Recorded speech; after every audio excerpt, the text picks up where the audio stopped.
What is up, everybody? It is May the 4th. May the 4th be with you. My mother's anniversary. Happy anniversary to her and Kevin. Now, this is not Wednesday night at 7s. This is Thursday. This is coming out. Couldn't record live, but we are recording. As you see, I have a great guest. The boss man comes back. Before we get into that, of course, I have to tell you about Homage. Homage.com. Can't tell you enough about them. I say it every week at the start of the show. Be sure to go get in touch with them and get some nice shirts. I have this Nick Chubb NFL Blitz shirt. And if you grew up in the 90s and early 2000s and you know all about Blitz, it's one of the best video games that I've ever played. It's one of my favorites, I should say anyway. And they have all sorts of NFL in there. And of course, it's Brown season, so of course I'm going to rep that. The hat is on. That's on Homage app, but still. Make sure to check them out. They have everything. NFL, so get all your Brown stuff. MLB, the Guardians playing well. Beat the Yankees the other night, so that made me happy. NBA, the Cavs did not have a great playoffs. Bowed out to the Knicks in 5. You can still rep your Cavs gear, though. A lot of great gear to gear up for next season. WWE, The Office, Ted Lasso, all great. Shirts, hoodies, jackets, have one of each, at least one of each, and they're fantastic. The hoodie is comfortable in any weather. The jacket, it's good over the hoodie. And if you have the orange, it is very orange, and it's very awesome because you stick out, and everyone's like, oh, wow, your jacket's bright. Yeah, it is, and it's awesome. Homage.com. Make sure to check them out on Twitter at Homage. That's all caps. Make sure to check out network_216 on Twitter. Get our links. Help us, help them, and also help yourself. Homage.com. Can't say enough about them. This past weekend, we had draft coverage for 2 days, and Randy, who you see here, was on that. It was a tremendous success. I was not there. I was out of town for most of the weekend, so I was not in attendance for that. Still, retweeted it and liked and all that stuff. So we thank everyone who tuned in. We had a great turnout. And we're still building this thing. As you see, Randy Gurzy joins me again. I think this is like his second or third time on here. Might be the third. I don't remember. It's the third time. All right, third. Yeah, so third time. Yeah. Maybe this time I'll be good. What was that? Maybe this time I'll be a good guest. Since it's you've been a great guest already. Yeah. Slate expert, Dog Pound Daily. So technically my boss, my writing boss, the man that helps me tremendously with titles because I suck at them. It's never been something that in all my time writing that titles have never come to me, but he helps me a lot. Randy, welcome. Welcome back. How you feeling? Mentally, spiritually, physically, all that good stuff. It's Wednesday and I'm already ready for the weekend. I think the draft, it's so much fun. But I think I sat here at my computer until like 1 a.m. on Thursday night, Friday night, and then Saturday. It wasn't that late, but I was still just sitting around doing the coverage, writing about the fallout. I popped on Jacob Roach for and Tyler Johnson for probably about an hour and a half. I was on a Cowboys podcast for a little bit talking about them too. So I got a lot done, enjoyed every second of it, but I didn't get a lot of sleep. So this week I am dragging and I'm ready for the weekend. Like I always tell you and I tell everyone, the draft is not my forte, but the people who do love it, kill the coverage with, like I said, we had our coverage. You were part of that. This past weekend had a lot of different guests and great guests. But that's what it is. Everyone now is analyzing everything. So now it's it's not to the point where it's overanalyzing yet. I think week and a half is probably the cutoff of fresh draft talk, and then you can implement it, later in what you're doing. But it's tremendous because there's so much information out there. And the great thing is going into a draft, and this is why I don't like it, is because you could love this player, in the second round, third round. I could love a completely different player and not even be close to that pick. And then, we defend it, So of course, some of these picks, Browns fans have already defended as if they were, saying something about their mothers. Yeah. But we'll get to I was saying that with the Cedric Tillman pick. Now I didn't bash the Cedric Tillman pick. I don't hate it. I hated the next pick, but we'll get into that later. But Cedric Tillman, it kind of cracked me up because all I said is, he was injured. Browns have had the longest injury history of any team for the last several years. Like, I don't know what goes on with it, but every year you see the injury report. One team has 4 guys on there. The Browns have 54 guys on there. Right. Like, everybody's always injured. So I was just like, I'm sorry. I know it was a high ankle sprain. I still would have stayed away from anybody that was injured at all last year. Never leading up to the draft did I hear Cedric Tillman's name mentioned with the Browns. I had talked about him kind of early on, but he's 23 years old. They don't usually draft receivers that are that old. Typically 23-year-old receivers don't develop. So you want a guy, if they're going to be 23, you want a guy that's also shown the production. Well, Cedric Tillman had 1 year of production in 5 years. So those were my 2 things I was kind of saying. And like I said, nobody really talked about him leading up to the draft. But as soon as I, had reasons to be apprehensive about the pick. These people were willing to go to prison to defend that man, and like the things that it got personal, some of the attacks, and it blew my mind. Like, man, I did not know that I was not supposed to have an opinion. Like, and my opinion should have just. And this is another thing, that I love is during the draft, Andrew Berry, Kevin Stefanski, they do no wrong. Everything they do is right. The offseason's right. The draft is right. You question them during those two times, you're going to be slaughtered. But during the season, they should be fired. Yeah. That's what I've noticed with fans. So during the season when I'm pointing out that I like things they're doing, I'm getting destroyed for that. During the offseason when I'm pointing out, when I question anything, I get destroyed. I can't win, but I'm going to keep doing it because I love it.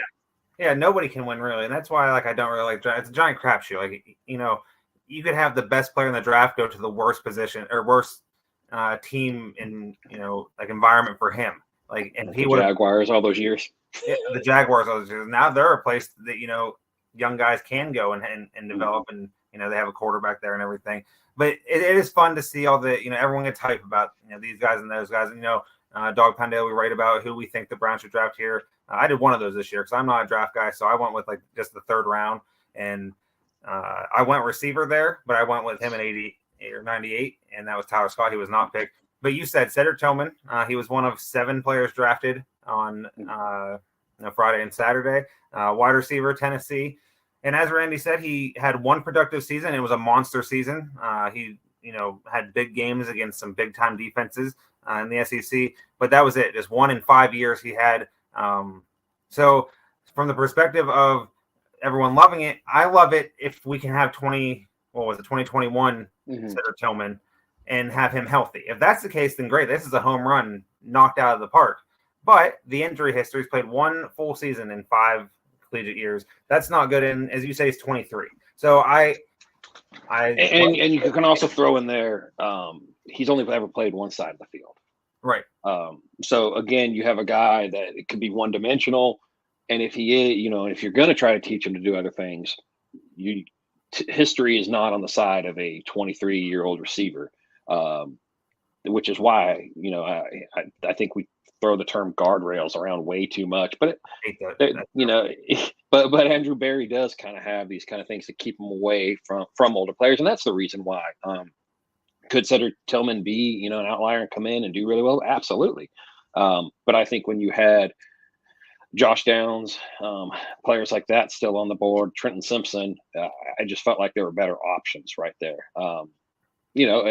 One thing when I was on the podcast with Tyler and Jacob is Lance Rison had come on and he kind of discussed that this was a Deshaun Watson pick, that Deshaun Watson wanted a big bodied receiver, and in that sense, he kind of talked about that a bit, and a little bit about how he believes they're going to use Cedric Tillman, and that it's more of a protection in case Donovan Peoples-Jones plays out of his mind this year and they can't re-sign him.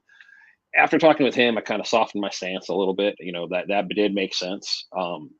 And you did say that in publication. I did read that. So just there is Dog Pound. Originally I'd given it a C+ grade. I moved it up to a B-. Not a big difference, but the B looks a lot better. It does look better, and fans like B's more than they like C's. Yeah, so and in the end, I've been wrong before. I've been right before. I could absolutely be wrong about this pick. I don't think I'll be wrong about the next pick, though. So moving into that, you and many others were not real pleased with this. I have no idea who this dude even was before the Browns drafted him. So I can't go on a soapbox on either direction because I don't know much about him. Just I've read what you wrote after they drafted him. I read that night, and then someone else, might have been Jacob, or maybe I heard Jacob the other night. I listened to Jacob and Nick the other night. That's what it was. So I don't know much about this dude. Defensive tackle Siaki Ika. He's a big dude out of Baylor, but you and many others don't like it. So tell me why, because I don't know who this dude is. All right, so he started his career at LSU. Didn't really stand out a whole lot there. He was fine, wasn't great. He went to Baylor, and he did play a lot better in Baylor. But Baylor, I don't know how many Baylor defensive linemen really transitioned to the NFL. It's easy to stand out in the Big 12 when nobody plays defense and one guy does, and you're like, hey, he's good. But My issue with him is, yes, the Browns were absolutely atrocious against the run last year, and so I felt like they had to get a defensive. They had to get a nose tackle. And I'm not against taking a nose tackle in the earlier rounds. For instance, Dallas took Maisie Smith in the first round, and I thought it was a good pick. Uh-huh. I believe Keanu Benton went in the second round to the Steelers. That's a good pick. I really liked him a lot. Siaki Ika was someone I just didn't think. My pro comp for him was easy. And people keep saying, "Oh, he's like Vita Vea." I'm like, "Well, yeah, he's like Vita Vea if Vita Vea wore cement shoes." He doesn't move fast. People, you'll see him on Twitter say that he moves fast, but he really doesn't. And the proof of that was he was played at 350 pounds. He came into the combine at 335, so he dropped 20 to 15 pounds. And the reason he did that is because he's testing. He's doing these agility testings, and he wants to show that he can be agile. Well, he tested either last or second to last in every drill. His relative athletic score was a 2.98 out of 10. And then he didn't do the bench press. And the reason I don't think he did the bench press is because he probably was on a diet that to drop pounds and probably didn't have his full strength. So the one area where he probably could have succeeded in the bench press, I think he would have done better just to be himself, coming at 350 pounds and just bench press. And then I don't like, I know everyone's loving this whole Jim Schwartz telling him you're not a dump truck anymore, you're a Ferrari. Well, no, the nose tackle needs to be a dump truck. You need to get a big guy in the middle that clogs lane. You don't want to try to turn him into something different. So if he comes in and he does his job, he's just a big guy that eats up blocks, that's fine. But you could have gotten that in round 5. You could have gotten it in round 6. And you could have got somebody that had a little more athleticism than that. I think my problem with it is, you use a top 100 pick on a guy that is very one-dimensional and that you could have replaced very easily later in the draft. You could have gotten the same value. Right. Yeah. So before I did any reading about any of these draft picks, I was down at my college's Hall of Fame ceremony, watching a couple people I knew get inducted and stuff. So that was cool.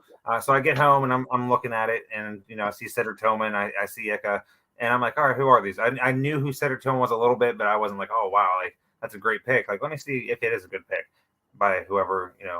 And then I see this pick, and I instantly, before I even read anything, I saw the Vita Vea thing, and I love Vita Vea as a player. I thought the Browns had a chance at him a couple years ago until he came back to Tampa.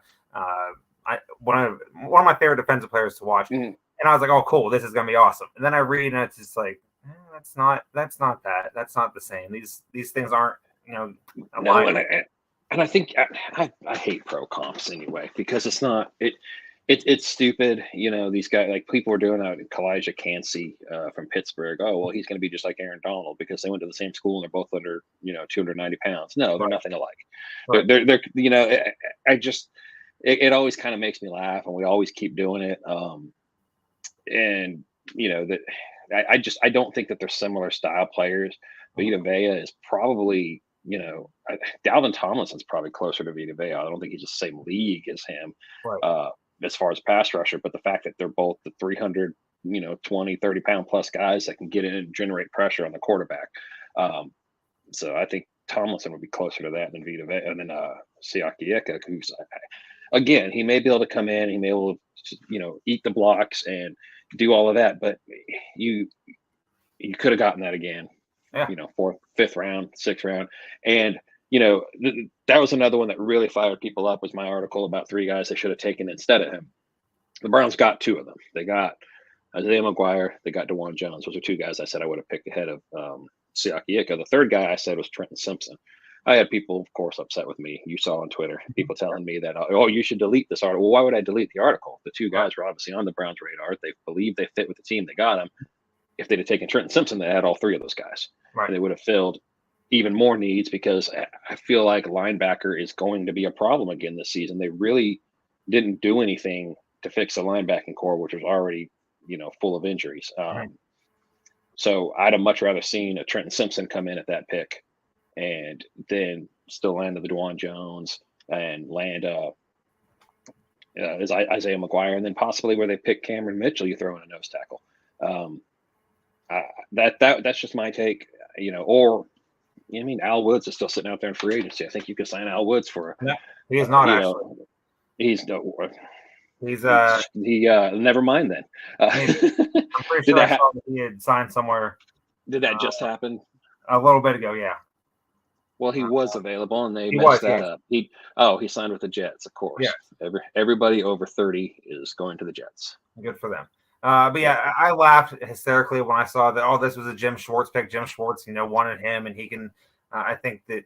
I think it was no, it wasn't him. It was DeWan Jones. But they think that just because the coach wants this player, it means that he's going to be this all pro nose tackle. And like, I You love know, that optimism, but come on, like. I had one person tell me that basically, I don't question the pick because that's what the coach wanted. The coach has a plan for him. I was like, well, then why do we do this? And it was another writer that told me that. I'm like, why do we do this then? Why would we even sit here and talk about it or anything? Every pick that we should have should just be, oh, cool. Well, the coach obviously trusts Right, the him coach and has a wants him, yeah. plan. Like, no, this is what we do. And like I said, sometimes we're right, sometimes we're not. I've had plenty of picks I was wrong about. I was really high on Baker Mayfield for a minute. It looked like I was right. I was not. Um, I knocked the Austin Corbett and Chad Thomas picks out of the park. I said right away those were terrible. I was not And high on Josh Allen, and well, I was wrong. yeah, I mean exactly. We'll all have that, and GMs have that. That's why there are so many missed picks in the NFL. So it's kind of funny to me how quick people will just assume that the coach is right, it's not even always the coach. It's funny. They'll go crazy about the defensive coordinator or the offensive coordinator. I relate a lot. I do cover Dallas quite a bit too, and I've covered them since 2014. So I've seen a lot that's gone on there. And a similar thing happened with a guy we have now in Cleveland, Tristan Hill. Tristan Hill was, I think, pick number 58. He was their first pick that year. It was the year after they had actually traded for Amari Cooper. Didn't have a first round pick, so their first picks in round 2. They draft Tristan Hill. Well, Tristan Hill played at UCF and was a backup, and he wasn't a starter, mostly because he had a terrible attitude, terrible work ethic, bad character concerns. Well, the Cowboys took him with their first pick, and when any writer would question the move, we were just bombarded with, well, Rod Marinelli likes him. Rod Marinelli's the defensive coordinator, and he's going to coach him up. They kept going, oh, Rod's going to coach him up, and Rod did not coach him up, just so you know, he got cut. What was it, after 2 years, I think it was. So I know I'd never heard of the dude, and he and he comes in as a rookie and he hardly sees the field. They had Isaiah Thomas, the Hall of Fame NBA player, come in to give a speech to the team, and Tristan Hill slept through it in the middle of the meeting room. So that's just because the defensive coordinator likes him doesn't mean he's going to be a success. There's been plenty of examples of that just not being enough. Well, look at the Deshaun Watson pick of, if that was his pick of Cedric Tillman, then that might not be the best. Like, he might want this big body receiver, but that might not have even been who he even wanted. Hey, just give me a big body. I'll find. Yeah, I mean, because he did fine with Brandon Cooks, who's not a big body receiver. So I think we get way too hyped up on the big body receivers. Obviously Deshaun Watson knows more about playing football than I do, but if you look at it, it's just because somebody's a big receiver doesn't mean that they're great. Right. We've seen plenty of receivers. Stephon Diggs isn't that big of a guy. Amari Cooper is actually bigger than he seems. Like, he's 6'2", but he doesn't really play like a big body receiver.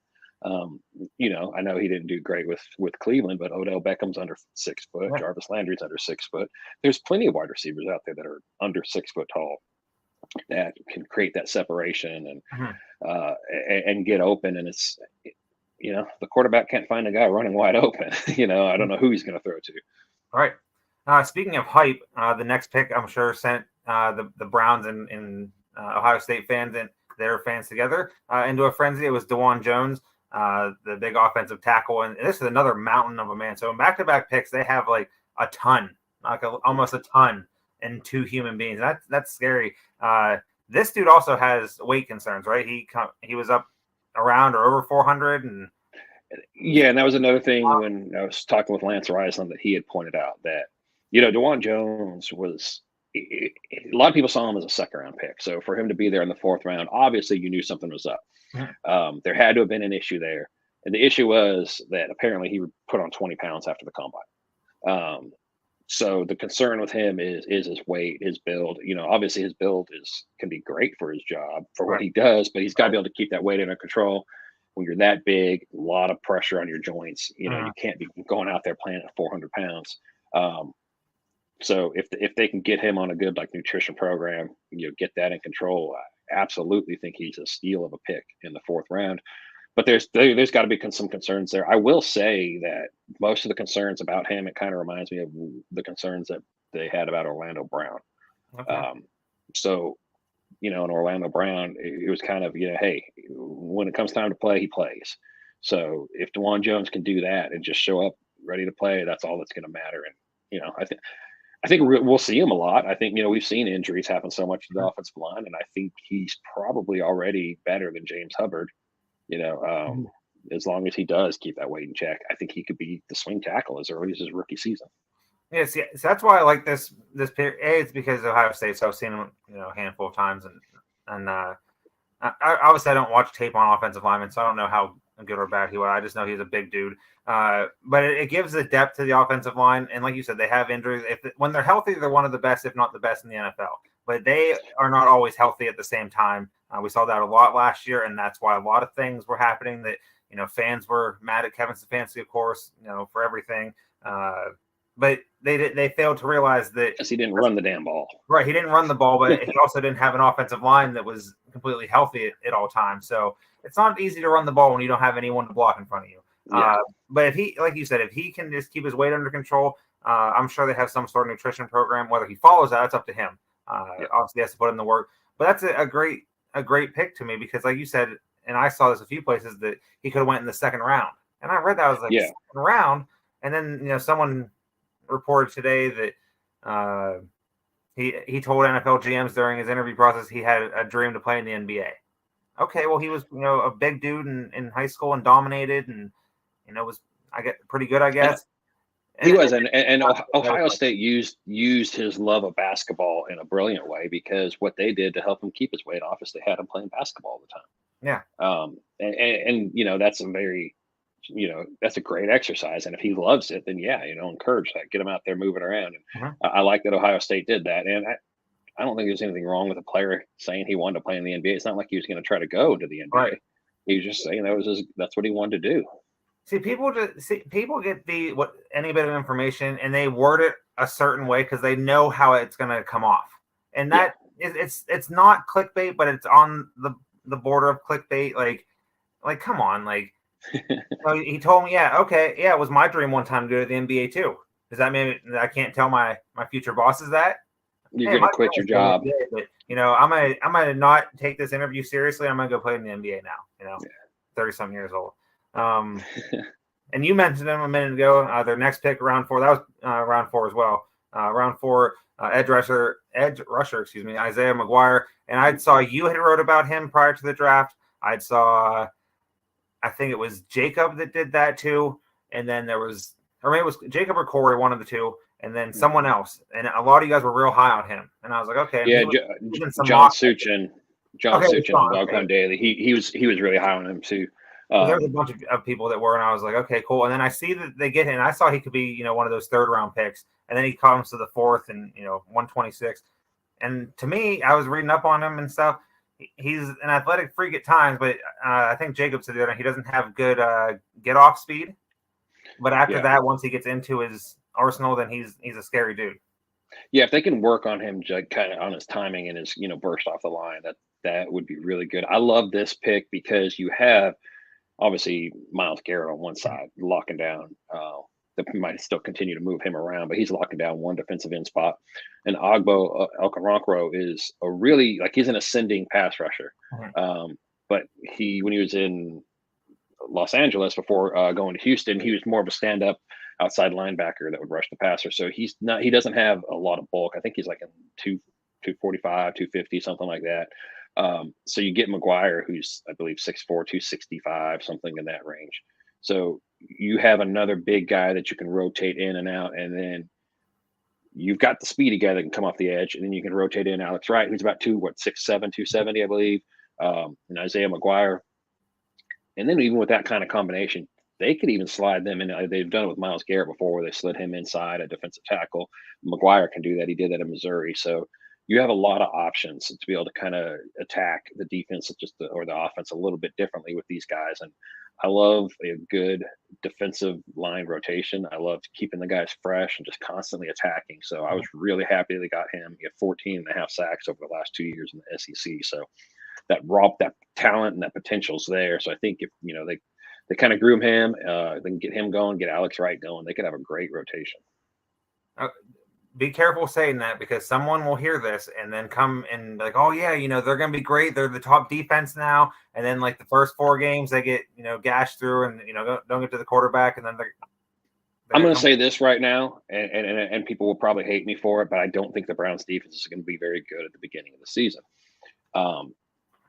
Just because you are now going to be sprinkling in a new free safety, probably 2 new defensive tackles. You're going to have a new starting defensive end. Your backup defensive ends are rotating in, and you have a new defensive coordinator. That's a lot of change. Yeah. I think that it was all very positive change, right. But I don't think that they're going to come out in week 1 and be a shutdown defense. So once again, I hope people don't do that. I hope they don't go absolutely crazy, and they're building it in the right direction. And I love all the moves they're making, but that doesn't mean they're going to be the 1985 Chicago Bears in week 1. Right.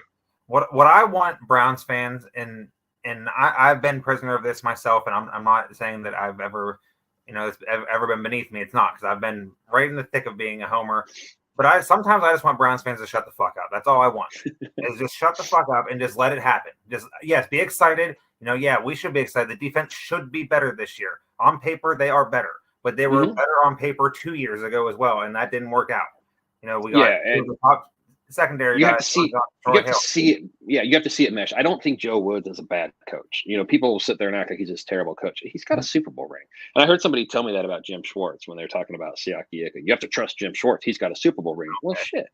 So did Joe Woods. And when I said that, people called me, oh, that's the same as quarterback win stats. No, it's not. I'm saying the guy knows what he's doing. He's had success. But you have to have the right pieces. And I think he didn't have the right pieces. You had safeties. All their safeties played the same position. You didn't have that deep cover guy. They didn't have a run-stuffing defensive tackle. There was just the linebackers never stayed healthy. It was all it was a mess. Yeah. But I do, like I said, I do think it was time for a change. I think Jim Schwartz is a fantastic defensive coach.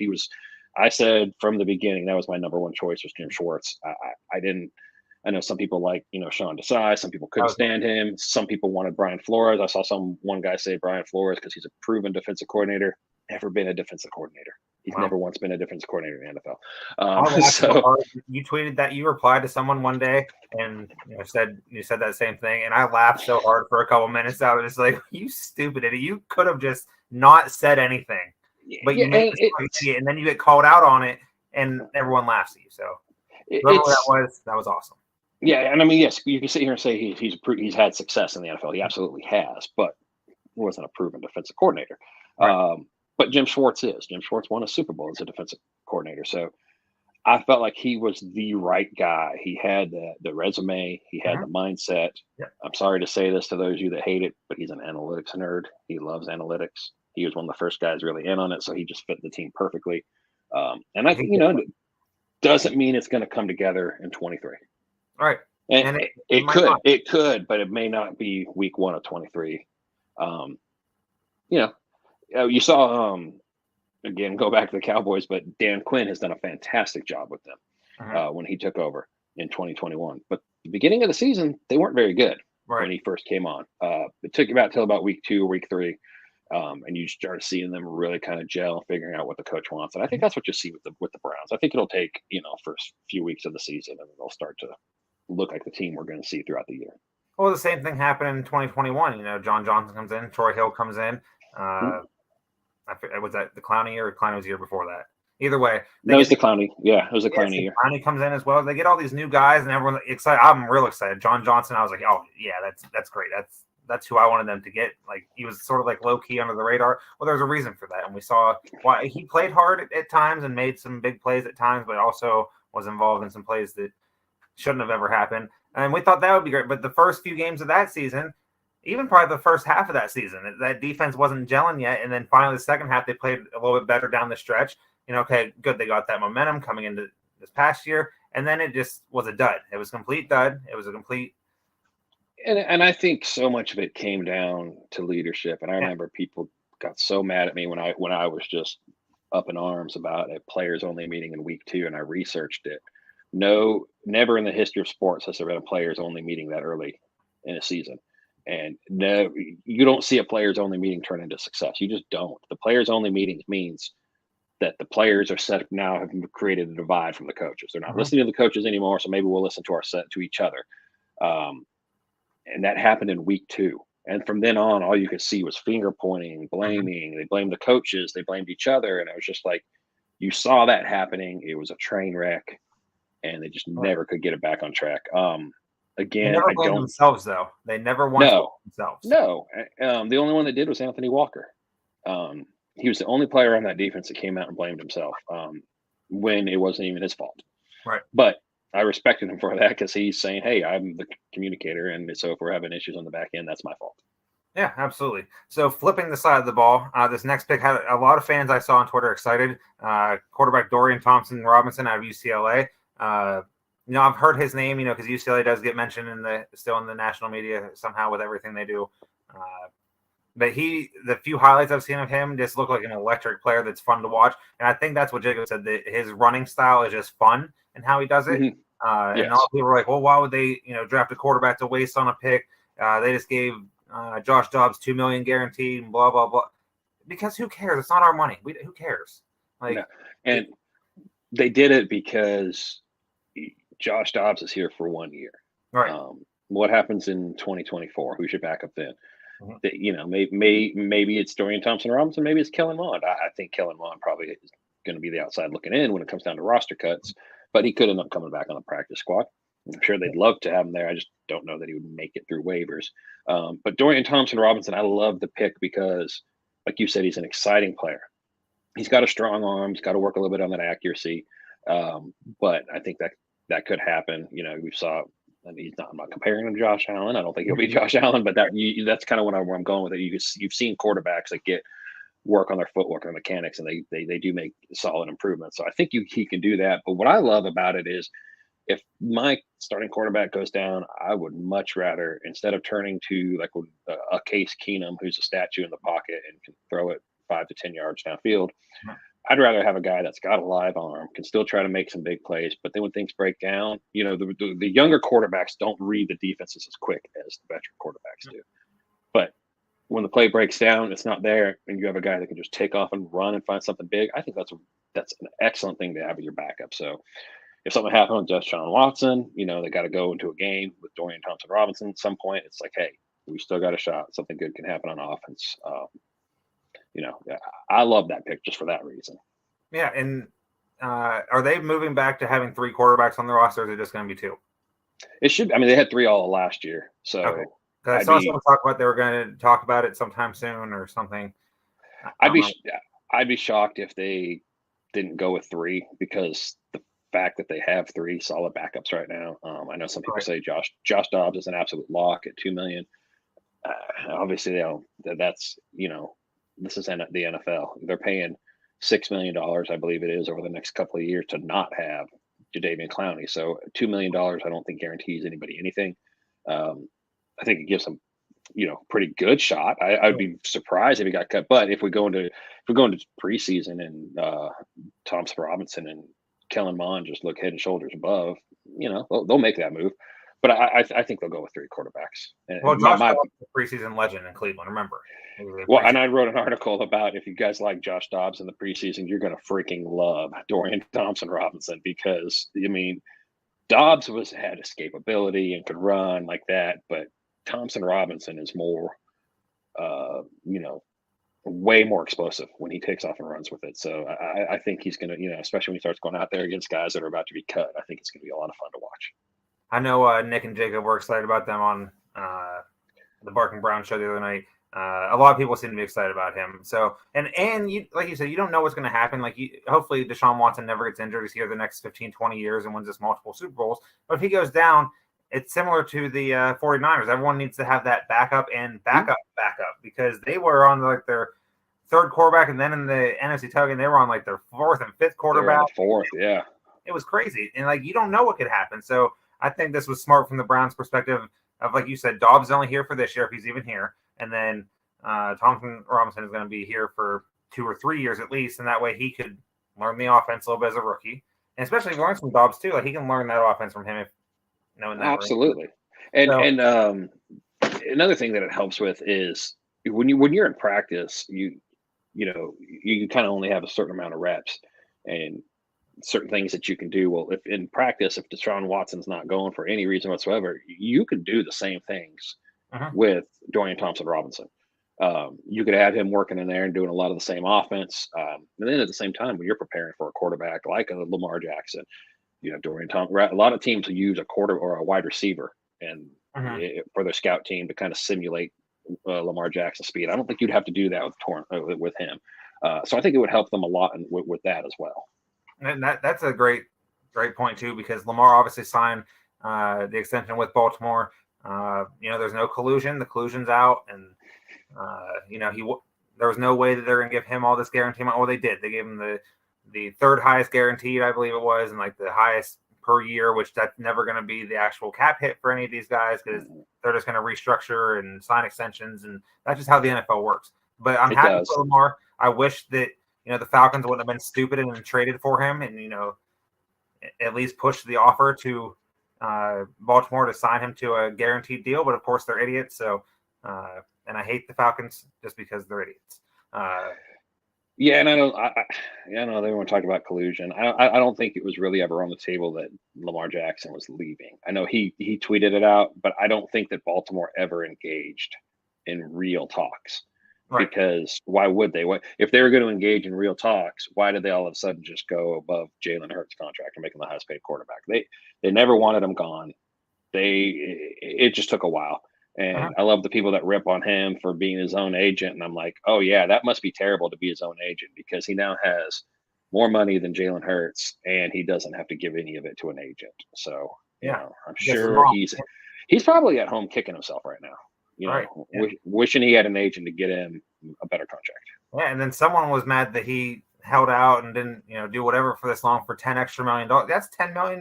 Like, I'm doing a lot of things for $10 million. And I don't care if he's getting paid hundreds of millions before that $10 million. He wanted that extra $10 million. They finally gave the right number, and that was that. Isn't it great that people tell these professional athletes whose careers really aren't that long what they should be doing with their money? Like, how much they should take. The Deshaun Watson debate really blows my mind too, because you have the NBA and Major League Baseball that have fully guaranteed contracts. Well, the Browns gave Deshaun Watson a fully guaranteed contract, and everybody loses their shit. And it's like, what do you want? You want to protect Jimmy Haslam? You want to make sure that this billionaire, one of the 1%ers in the world, you want to make sure that he's okay and that he keeps his money? Or do you want that money to go to the guy who's out on the field, who's actually risking himself? It's out of all those three major sports, it is the absolute most health risk, the biggest health risk. They have the most side effects for the rest of their lives.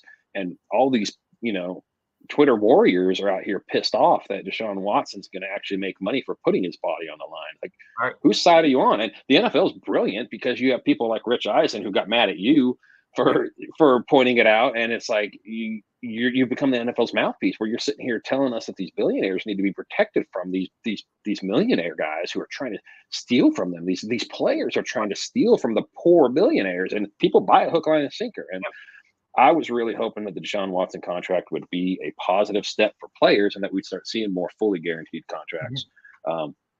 Again, he's not the first to get it. Right. People people ignore the fact that Aaron Rodgers and Kirk Cousins have got guaranteed deals, but my favorite the $230 million. That's what they look at. The number of Well, and the thing is, when Kirk Cousins got 3 years and almost $90 million, that's when quarterbacks were getting $30 million a year. Right. So he got the market contract and got the fully guaranteed. Why did Kirk Cousins get fully guaranteed, but Dak Prescott didn't? Right. The difference is because Kirk Cousins was leaving Washington, going to Minnesota, so he had a bidding war. Dak Prescott stayed with his team, so he got whatever the guarantee was. Same with Lamar Jackson, Jalen Hurts. They didn't get that fully guaranteed because they didn't have teams out there really bidding for them. Yeah. Deshaun Watson got the full guarantee because he had 13 teams trying to sign him. Right. The Falcons, they would have matched the offer of the Browns. Yeah, I was told that I'm an idiot for believing that. Which, just so you know. That's why I call the Falcons idiots, because they were going to do all of this for Deshaun Watson with all of these allegations and all of these lawsuits and all this shit that we were all tired of talking about. but yet here's Lamar Jackson, who has done nothing wrong in the NFL in terms of that, and has been an MVP and leads his team to wins more so than not. And it's just like you would have risked it all for a guy who you don't even know when the hell he's going to play. But Lamar Jackson, who won maybe once all guaranteed, he might not even won the whole 230. He might have just won 200 flat. Who knows? And the only negatives you can say about Deshaun Watson are he's terrible on Twitter, and he take off to poop in the middle of a game. So that's bad. You don't want that. But that only happened once. Did you say that Lamar is terrible on Twitter? Sometimes some of the things he puts on Twitter, I'm like, dude, what was that? I really wish he played for anyone but Baltimore. I would buy his jersey if he played for anyone but Baltimore. As a fan, yes. As a fan, you love it. If you're the team owner, you're probably like, dude, come on. Right. I can't stand that he plays against us twice a year, but I can't help but when he's on and like the Browns aren't. Yes, I watch other games. I don't watch just the Browns games like a lot of people on Twitter, because a lot of people I've seen some wild takes. There's other football? Yeah, there is. You mean like when or not? You mean like when Browns Twitter goes ape shit when Nick Chubb sits on the sideline? Why are we resting Nick Chubb? Because we don't want him to die. Right. And he just rushed 6 times in the first two series. So let's just calm down. But we have to get him to 20. You have other teams where you have 2 running backs running for one at 1,000 yards, one at 700 yards. Right. And then you got the Browns where it's like Nick Chubb at 1,500 yards and the backup gets like 300, and people are like, what are they doing? Right. And then they want to blame Kevin Stefanski for Kareem Hunt's downfall last year, which is a completely different subject. Just idiocracy everywhere. Back to the draft. There's 2 picks that they have left. Cornerback Cameron Mitchell out of Northwestern. Greg Newsome was very happy about this because, right, Greg Newsome, right? Yeah. And because they were teammates in college. Yep. Did they play on the field together or? Yes. Okay. Yes, they did for Newsome's final season. Okay. So I believe that was the only season they did. Another cornerback out of the room. So I don't know anything about it. I'm gonna have you tell me more about this pick, but I do like when guys from college get to continue playing with one another. And a lot of people think, because Greg Newsome loves this, they played together, they're gonna be a lockdown tandem. But not everyone is going to be Joe Burrow and Jamar Chase, where they go in college and just set the world on fire and then come to the NFL and set it even more on fire. Not everything's going to, but I do like that. Like the Eagles have all of the Georgia Bulldogs, basically. I think that's cool. I think we'll see. I think that that'll help them. But they chose the red school, but Andrew Berry chose a red school this year. He chose Ohio State. He doesn't always do that. But I do like that the Northwestern guy is coming to be with a Northwestern guy. Sort of can help ease him into the league and show him how to be a pro a little bit. Not that he has much experience, but a little bit that he does. So good pick, bad pick. I don't know anything. I don't know who this dude is. I just know Greg Newsome loved him. It's funny you do say that because Howie Roseman was talking about all the Georgia players that he's selected, and he said, it's not by design. It's just when he's on the board, that's the top player on their board. And if you look at who they picked, I don't think they've reached for any of them, but he was talking about having so many guys that come from the same school. And you're saying kind of what you did, that, hey, they come in together, they've got teammates that are already, new teammates that were old teammates that can kind of show them around. But then at the same time, you got a couple rookies that you guys know each other. So they kind of already have that bond and they work well together. So there is something to that. I do believe that. And I think that's why I like the Jordan Akins signing in the offseason, because him and Deshaun Watson have history and they know each other well. The Cameron Mitchell pick, it was, I didn't know a lot about him. So I'm not sure. I don't feel like cornerback's a huge position to need, but to be fair, I didn't think they needed to draft Martin Emerson last year, and he turned out to be their best draft pick. So I'll withhold judgment till I see a little more about him. I think I've read a little bit that, they might want to experiment with him some at safety. If that's the case, that would be great because they have pretty much no safeties on the team right now. You got Thornhill, Delpit, and then Marquise Bell, really. I mean, Bubba Bolden's there, but couple undrafted free agents they signed. Yeah, and Ronnie Hickman, I think will end up making the team, if they don't go sign anybody else, because the depth's just not there. So it would be nice to see, the name completely, MJ Stewart. That's who it was. I was trying to remember the name. MJ Stewart was a guy that they picked up that was a corner, and they kind of converted him to that safety role. So if they do something like that with Cameron Mitchell and find a nice niche for him there, I think that'd be kind of nice. But again, I'm not going to even sit here and bash the pick because I don't know enough about him. Okay. Well, I'm sure the next pick got a lot of love. Center Luke Whippler, Ohio State. So it's 2 Ohio State guys that they drafted, and then they have, 2 undrafted that they signed. So 4 Buckeyes total. Moving over the state a little bit. I've seen some people say that he can develop into a nice center and potentially be the replacement to Ethan Pocic when when his contract is up. Is that true? False? It was a great pick. We were actually talking about that. I was talking about that with Tyler and Jacob. Somebody had kind of sent into the show asking a question. You think the Browns could take Luke Whippler? And we were all kind of saying, yeah. I mean, if he's still there, he's worth taking. Nick Harris is entering the final year of his season, so worst case scenario is that Luke Whippler's your number 2 center going forward. But I think he has the ability to start one day. He's a high IQ guy, which most centers usually are. They usually make the line calls. It's probably the most underrated position in the NFL. Yeah. And the only people that know how important the center position are the fan bases that have watched a team that doesn't have a good center. Right. Because we saw it last year when Pocic went down and Harris was already gone. I mean, that's when the line, those 3-4 weeks, whatever it was, that Pocic was out, that offensive line was just, they weren't cohesive. Right. He came back and maybe they weren't elite, but you could definitely see that improvement. And it wasn't just his blocking. It was the fact that he was able to make the line calls and make those adjustments. I think Whippler could be a potential starter. I think what's interesting is Pocic's contract is structured just like everybody else's that Andrew Berry does, where there's an out after a year, there's an out after 2 years. So it'll be interesting to kind of see that development. Do they see Whippler as a way to save money down the road, or is it, hey, we keep him around, we develop him, and after Pocic's contract's up in 3 years, we make a move? And then there's also the possibility of him. One of them, I mean, Pocic played guard before at Seattle, but there's possibility of them moving to guard. I know. Wyatt Teller's a huge fan favorite, but I don't know that he fits what this offense is moving towards. He's such a mauler in the run game, and he's fantastic in that. But he's had issues last year in the passing game, and now Stefanski's talking about coming out and throwing it 40 times and running 12 times a game is his plan. So, that's another thing to keep an eye on there. Do they only want him at center? Or are they thinking about something else on the interior of the line? So. How dare you say that about Mr. Teller, though? You will not be getting a Christmas card this year. Yeah. And I like Teller. I think Teller's great. Yeah.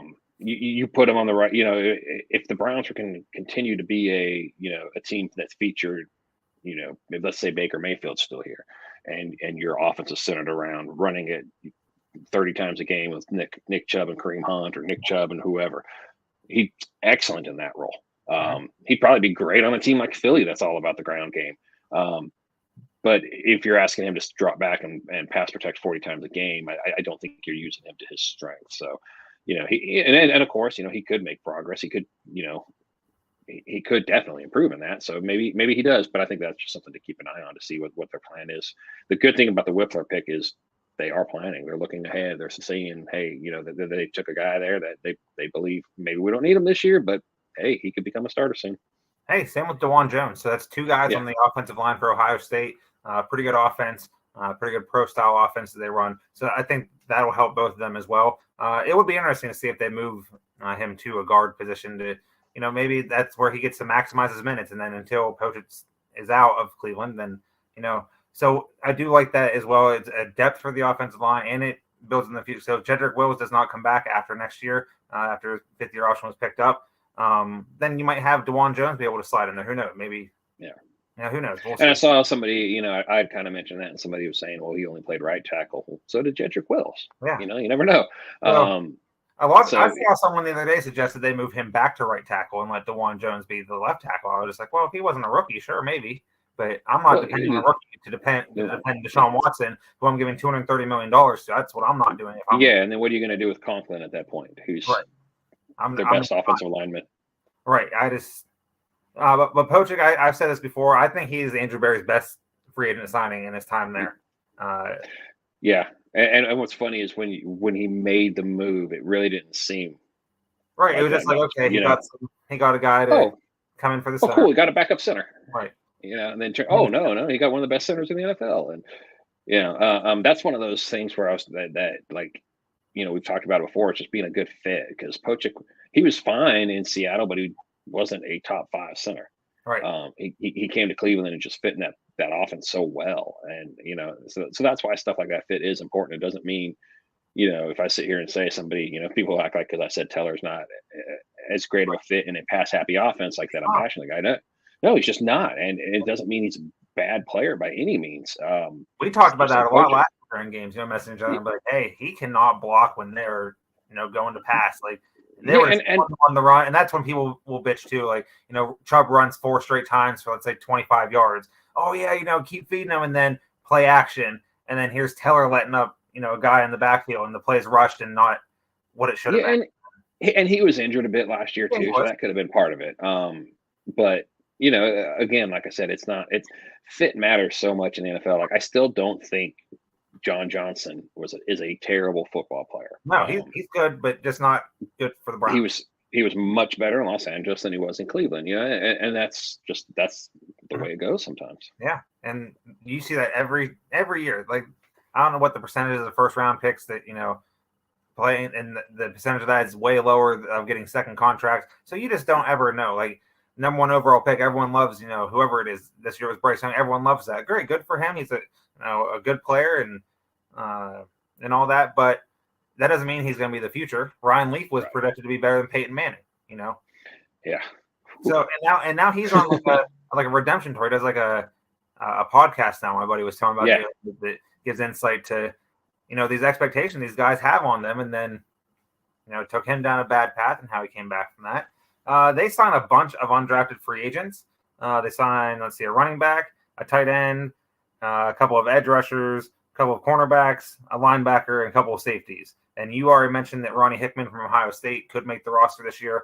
So they have running back Hassan Hall, tight end Thomas Graney, Lonnie Phelps, who's an edge rusher, Jeremiah Martin, also an edge rusher, linebacker Muhammad Diabate. I don't know how to say his name, so I'm assuming that's how you say it. Caleb Biggers is a cornerback. Hickman and Tanner McAllister, the safeties from Ohio State, and Anthony Kendall, a cornerback from Baldwin Wallace. Any of those guys you think can make the roster? Yeah, outside of Hickman, I think keep an eye on Hassan Hall from Georgia Tech. He's never really been the guy in college. I'm drawing a blank where he went. I think it might have been Louisville. Who was that? Hassan Hall. I think he played for Louisville. I don't know. I know who that was. I was just like, oh, they got a running back. And I read he's a bigger back. He's about 5'10", 210 pounds. So yeah, he kind of runs with a little more power, but he's got plenty of speed. But he started his career at Louisville. He finished at Georgia Tech. He never had more than he was around 500 yards per carry. So he was never a bell cow by any means, but he does have experience as a return man. So I think he's somebody to watch for. He's pretty good as a receiver out of the backfield. So I think he could kind of, fight for that number 3 running back spot. It's a little unfortunate for Demetric Felton because if he'd have been playing at running back all this year, it kind of feels like he'd be a lock for the third running back spot. But he spent so much time at receiver, and receiver's so loaded now. I don't think he'll make it as a receiver. But this would be the year for him. So I think that gives Hall a little bit of an edge over Demetric Felton in fighting for that final spot. Yeah, assuming nobody else is drafted or signed. Excuse me. I don't think Felton makes the roster, honestly. And I love Felton, and of course, when he had the big spin move, and whenever one of his first games he played, that's it. Folklore legend in Cleveland. He's number 3 behind Chubb and Hunt at the time. And then if anything happens to Hunt here, he can come in and blah blah. Then he had 4 fumbles last year and limited touches, and it's just. And that's unfortunate. So it is, and I think he's. I think he's on the outside looking in, and I think that gives Hall an advantage. Jakeem Grant is there. I think they want him to be the returner, but he's 30 years old, coming off an Achilles injury. So, and the receiver position is so stacked right now that it's going to be hard for them, I think, to justify keeping a specialist. So I think Hall's someone to keep an eye on because maybe they look at him and go, okay, this is a guy that's going to give us some depth as a returner, depth as a running back. So I think he's got a good shot to make the team. And then Lonnie Phelps, I know I talked earlier about loving a defensive, line rotation to be able to just attack quarterbacks. And Lonnie Phelps he kind of blew up the combine with some of his athleticism. So I think he's somebody that you can kind of keep an eye on as well. Yeah, so I don't know any of those dudes except for the safeties from Ohio State. I don't watch much college football. If it's not Ohio State, I really don't care about it half the time. If there's a big game on, I'll watch it. I've watched a little bit more Georgia over the past couple years because they were on all the time and they were so damn good. But I just don't keep up with it as much. Like there's way too many players. Like the draft is 7 rounds with 32 picks each, and that's a lot. Like that is a shit ton of information that I cannot absorb. I do not wish to absorb most of that. I'll read everyone's things pre-draft, and then I'll do some writing on my own. Which this year was only one. I was like, I can't. That's just too much for me right now. Last year was the most I ever had done on draft. I was writing about dudes I knew nothing about, never heard of these dudes, and I'm just like. And I'd probably be smarter to do that because what ends up happening for me is I fall in love with these draft picks, and then they go to Baltimore or Pittsburgh, and then I just get livid. So there were a couple guys that went to AFC North teams, and I'm gonna write about that for Dog Pound Daily. I'm still working on it. Like it's been a thing. I thought I was gonna do it a certain way, and as I kept researching, I was like, no, I'm gonna do it a different way. So there's a lot of research going into a lot of these things. But what's his face? Jordan Battle went to Cincy, correct? Mm-hmm. Yeah, Jordan Battle. I thought he was a candidate to be in one of the 3rd round picks. A lot of the mocks that I did it and stuff, he was there a lot. So I was like, oh, that's cool. And then Keanu Benton went to the Steelers. I was like, man, that is a guy that. And again, when they had a 2nd round pick, I was doing mocks early, and that was a guy. Yeah, I had him and what's the dude from Pittsburgh that you mentioned earlier. Elijah Cansey, or so like those 2 guys were there. And I was like, oh, that'd be cool. And then they were, obviously traded that pick in the Elijah Moore trade. So yeah, it's just you just never know. And then what was the one from the Ravens? Who'd they? Trenton Simpson. Yeah, Trenton Simpson, because someone had wrote about them on Dog Pound Daily. Yeah, he was one of the guys that they brought in for a. Was that you?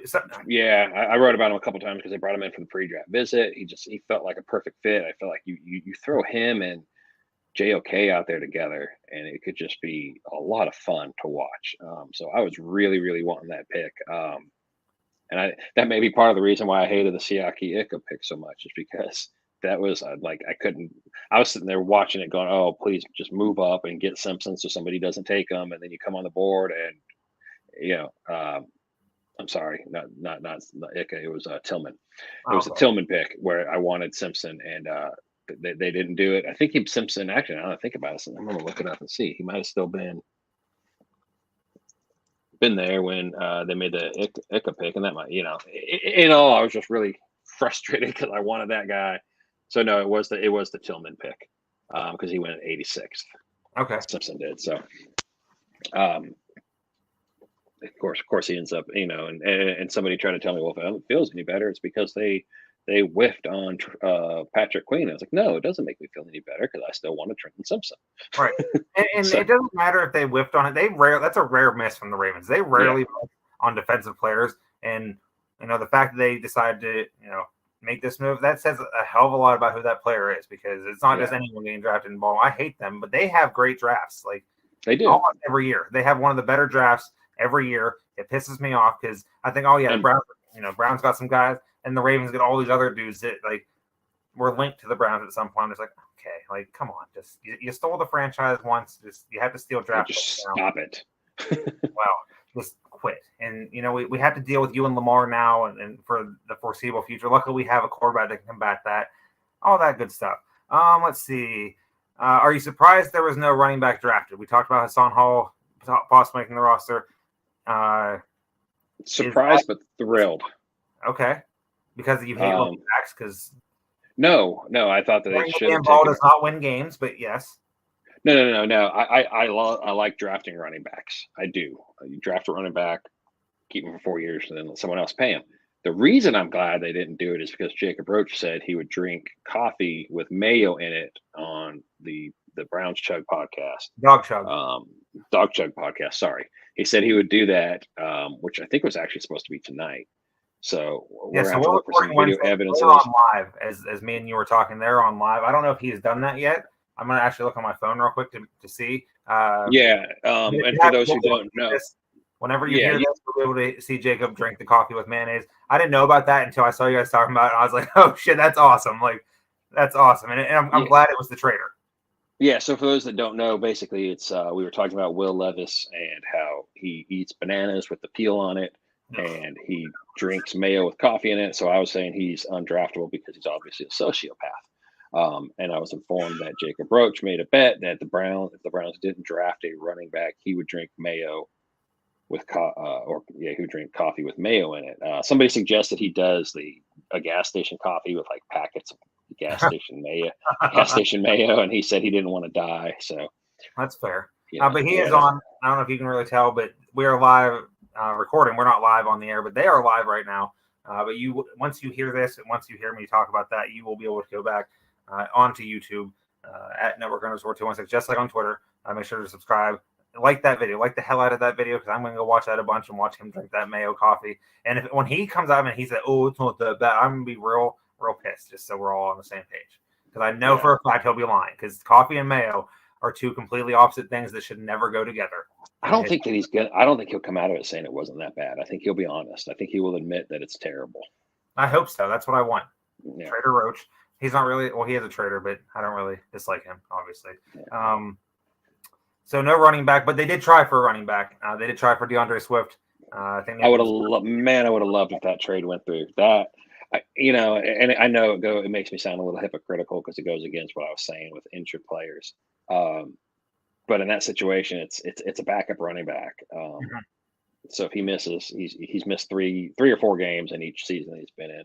If he misses 3 or 4 games and you go out there with Nick Chubb and Jerome Ford for those games, I think you're fine. Yeah. But just what DeAndre Swift would give you those games that he's out there, the guy is phenomenal as a receiver out of the backfield. I think he still averages right around 4.2 yards carry, something like that. So he hasn't lived up to his second round draft status overall, but he has that speed element when he catches the ball out of the backfield. That's just what Kareem Hunt gave them in 2020. So yeah, I would love to have seen that. Jerome Ford might be able to do it. Sorry, what was that? Now, Jerome Ford, what? I said Jerome Ford might be able to do it, but we've seen that DeAndre Swift can do it. So if they'd have gotten him for a 4th round pick, I'd have pulled the trigger. Well, been great. And cheap plug, I wrote about Jerome Ford probably being the number 2 back in Cleveland this year. Check that out, Dog Pound Daily. But the Network 216 chat, when who was the guy that the Lions drafted, the running back? Jahmyr Gibbs. Okay, so Jahmyr Gibbs, when he was drafted, it was Tyler Johnson who put it in our group chat. Or no, he put it on Twitter and then later in the group chat. They drafted him, they drafted Gibbs, and DeAndre Swift would be someone that he wanted Sandra Berry to call about. And I never thought, when they drafted him, I was just like, okay, cool, whatever. Didn't think much of it, except that's stupid for you to do that in the 1st round, but good for you guys. Good for John Dorsey. But then I was just like, oh, wow, DeAndre Swift, okay. And I thought about it a little bit more. And within a minute, I was like, all right, I'm sold. Sold. And then he said he brought up in the group chat, and he's relatively young. What was he, 24 or something? Or he's 24, yeah. Yeah, so he's 24, and he's a Kareem Hunt-like player, maybe a little bit better. He's been thriving. He does miss a few games, but then again, Chubb misses a few games here and there. So it is what it is. But I would have loved that. But he went to the Philadelphia Bulldogs, so And I saw that the Eagles drafted the Bulldog itself too. So yeah, that was a good pick. I love that dog. Would you say that the Eagles had the best draft, and if not, then who was it? And you can't say Cleveland Browns, because clearly the Cleveland Browns. No, and I didn't think that the Browns did. No, that's Browns Twitter. I was speaking. Yeah. It probably was the Eagles. They just the value that they were getting for where they got these guys. I just thought they did a really good job. I hate to say it, but the Steelers did really well too. I'm pulling up their every team I thought in the AFC North drafted well. I thought they all got different things. They all didn't need different things. And what I loved about the Browns draft this year, they did not have to draft for immediate playing, impactful guys like we have in the past few years. We went out and got depth and got some position battles for camp.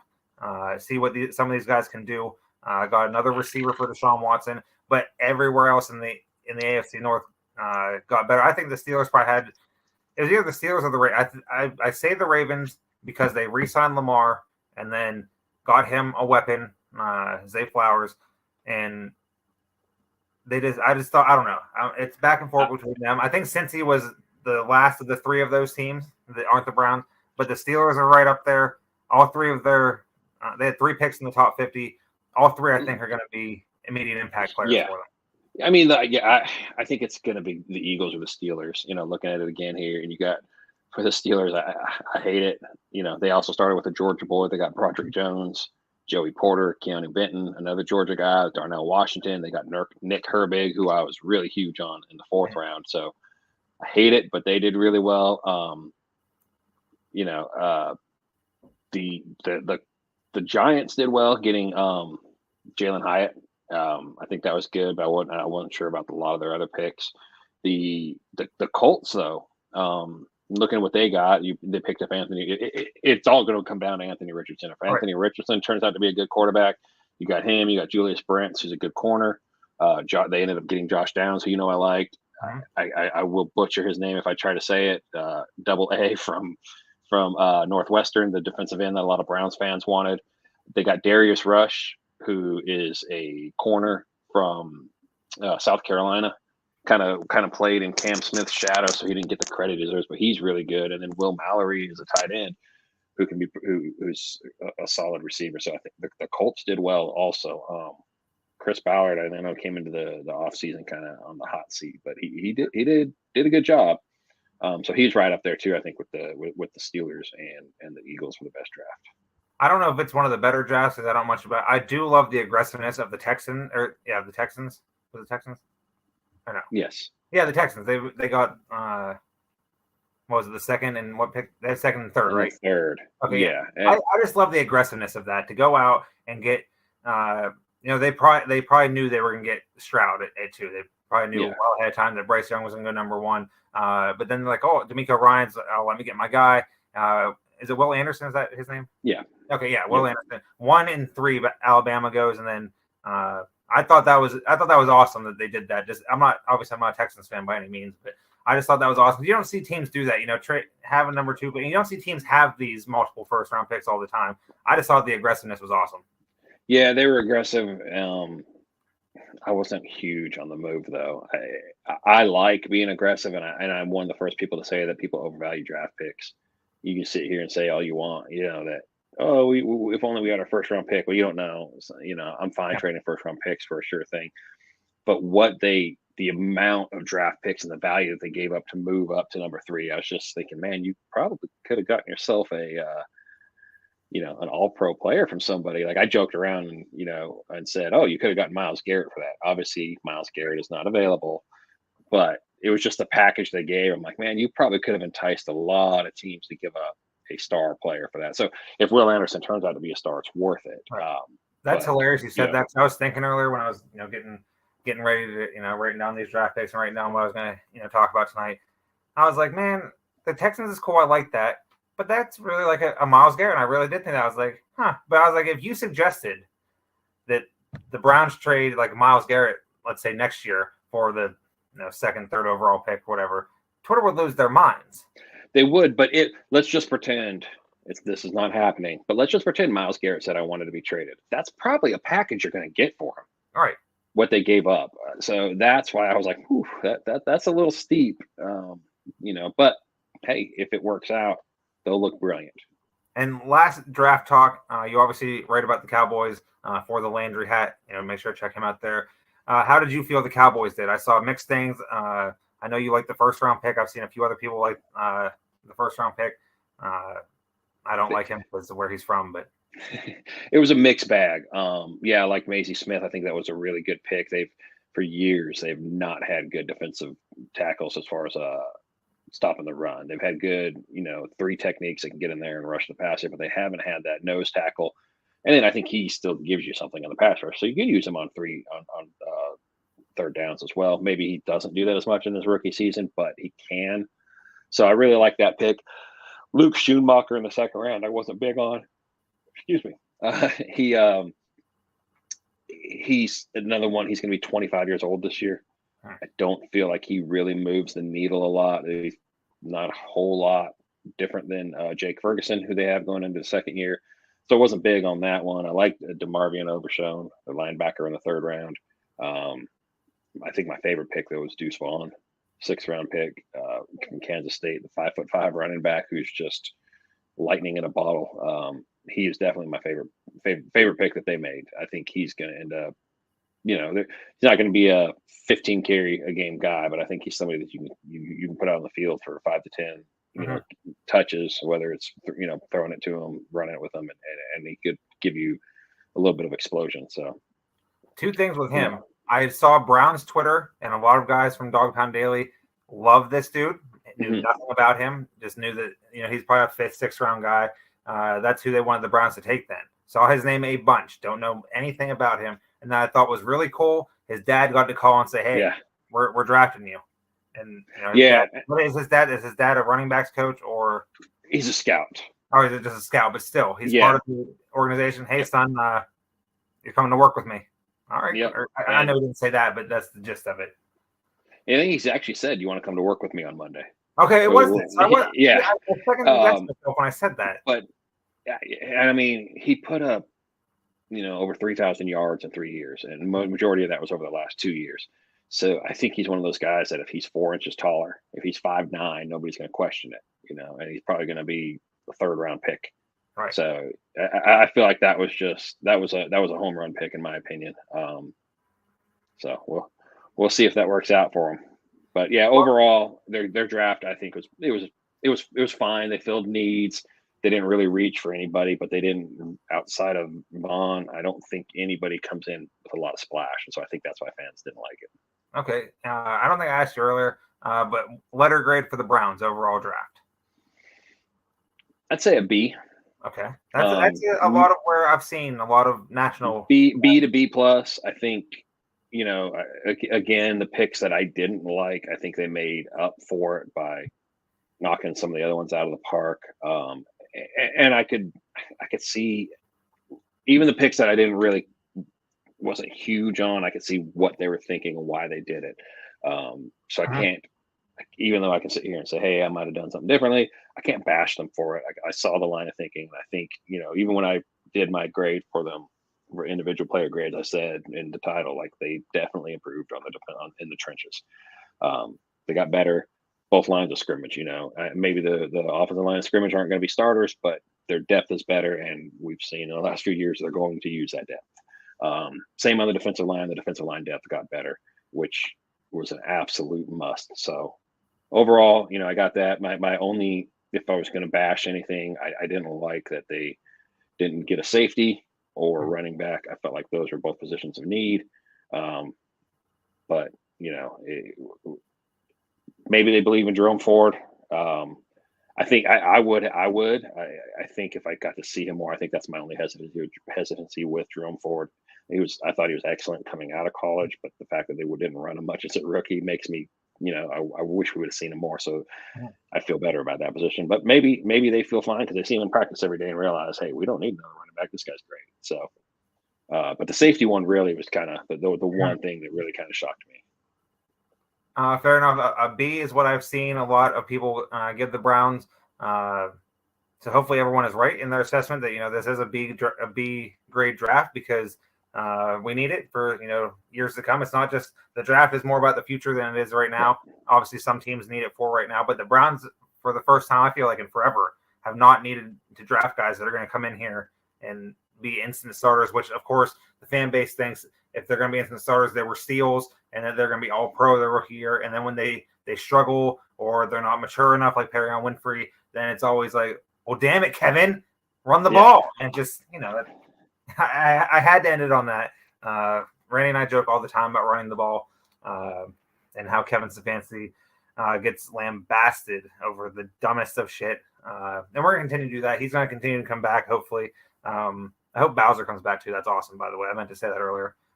He is he's the Build-A-Bear edition of Bowser. Oh, okay. Have you seen the movie yet?